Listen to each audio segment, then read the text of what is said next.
Very good morning dear students.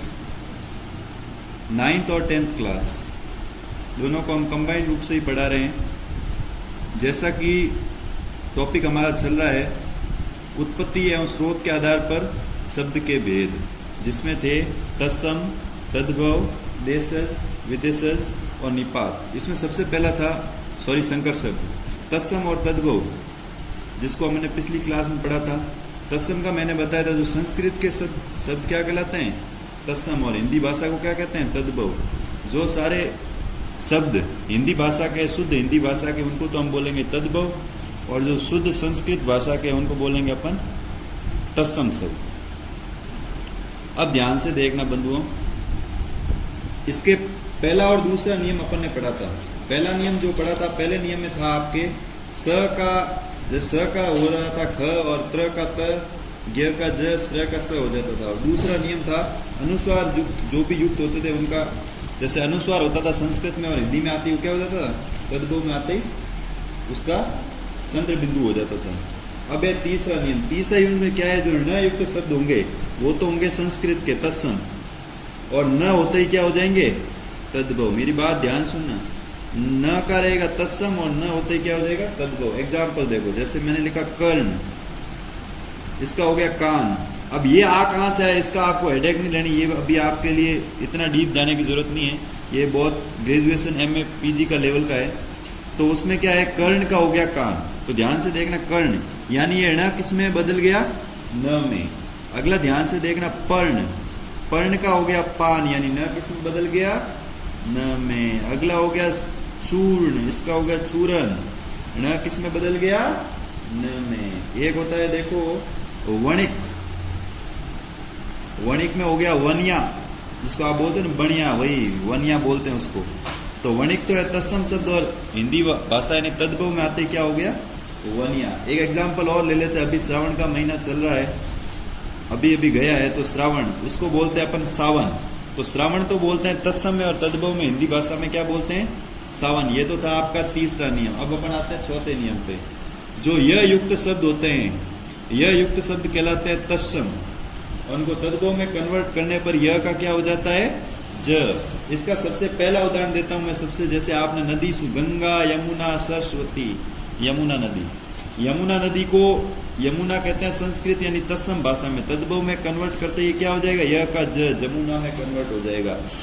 मैया यशोदा, यशोदा का क्या हो जाएगा जसोदा। फिर देखो अगला, फिर है एक और लेते हैं। जैसे कहते हैं ना जजमान आ गए, तो यजमान है संस्कृत शब्द यानी तत्सम, और जजमान है तद्भव शब्द। अब आते हैं अगले पे, नियम नंबर 5। यदि र वर्ण के ऊपर लगा हो या नीचे, र क्या लगा हो र, तो वर्ण के ऊपर हो, जैसे मैंने लिख दिया ऐसे, और ये वर्ण के नीचे हो, या क्या हो री, तो ये सब युक्त शब्द क्या कहलाएंगे तत्सम। और इनको तद्भव में कन्वर्ट करने पर इनका क्या हो जाएगा लोप हो जाएगा, और पूरा का पूरा र बन जाएगा। देखो ध्यान से कैसे, आपको देखने के बाद समझ में आया। देखो कर्म, कर्म का हो गया काम। देखो र का लोप हो गया, क्या हो गया र का लोप। या तो र का लोप हो जाएगा या पूरा र बन जाएगा। देखो या जैसे ऊपर वाला र था, ये पूरा ही हट गया है, कर्म का काम आ गया। या तो र का लोप हो जाएगा या र पूरा ही हट जाएगा। जैसे एक मैंने लिख दिया शर्म, सॉरी ये शर्म है, शर्म इसका हो गया शाम। देखो ध्यान से, तो ये चमड़ी होती है वैसे इसकी। उसी प्रकार एक मैं और लेता हूं, जैसे शर्करा, शर्करा का क्या हो गया शक्कर। देखो ध्यान से, र का लोप हो गया। अब क्या है पूरा र कैसे बनता है उसके उदाहरण देखते हैं। ये तो लोप पड़ा था। कर्तव्य, कर्तव्य का हो गया कर्तव्य। देखो ध्यान से, इसमें र का पूरा र बन गया कर्तव्य, ठीक है ना। फिर देखो एक और एग्जांपल लेते हैं, कीर्ति, कीर्ति का हो गया कीरति, ठीक है ना। तो तत्सम में था कीर्ति, और तद्भव में आते क्या हो गया कीरति। फिर देखो नियम नंबर 6, ठीक है। नियम छठा नियम क्या है, छठा नियम है कि ड और ढ के नीचे अगर बिंदी लगी हो नहीं लगी हो, ये जैसे एक ड ऐसे लिख देता हूं कैसे, अगर बिंदी नहीं लगी है तब तो ये होंगे तत्सम, और अगर बिंदी लगी है तब ये क्या हो जाएंगे तद्भव। तो देखो बिंदी युक्त शब्द होंगे वो तो हिंदी के होंगे, और बिंदी युक्त नहीं होंगे वो क्या होंगे, संस्कृत के, तत्सम। तो देखो एक ध्यान से, जैसे लिखा घटिका, ठीक है, घटिका संस्कृत का शब्द है, इसको घड़ी, घटिका का क्या बन गया, घड़ी, ठीक है। फिर देखो घोटक, घोटक का क्या हो गया, घोड़ा। एक है घट, घट का क्या हो गया, घड़ा, ठीक है। जैसे हो गया जटा, जटा का क्या हो गया, जड़। परपट, परपट का क्या हो गया, पापड़। देखो इसमें एक और चीज आपको नोटिस करनी है कि आप ये देख रहे हो बार बार मैं ट का ड क्यों कर रहा हूं। इसमें देखो तत्सम में प्रयुक्त ट का हमेशा तद्भव, यानी तत्सम शब्द में जो ट होता है ना, तद्भव में आते ही वो अधिकांशतः क्या हो जाता है, ड। हमेशा हो ये कोई जरूरी नहीं है, लेकिन अधिकांशतः वर्णों में क्या, अधिकांश शब्दों में क्या हो जाएगा, ट किस में बदल जाएगा, ड में। इस चीज का आपको ध्यान रखना है। अब अपन नियम नंबर आते हैं 7 पे, ठीक है ना।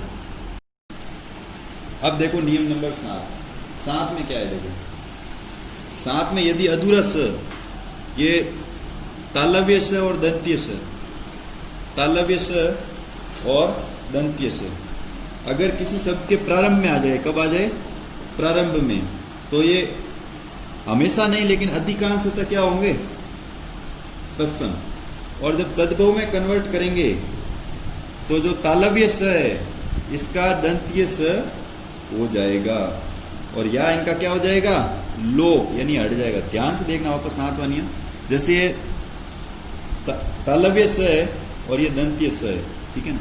तो तालव्य स का या तो दंत्य स हो जाएगा पूरा, इन दोनों स का आधे का, ठीक है, और या इसका पूरा ही लोप हो जाएगा। एग्जाम्पल देखो कैसे, जैसे ये हो गया शमशान, ठीक है ना, तो इसका मसान, अब इसमें क्या, इसका लोप हो गया पूरा ही, जो ये तालव्य स था इसका लोप हो गया, ठीक है ना। आगे देखना श्वशुर, ठीक है ना, इसमें देखो ससुर, श्वशुर और ससुर।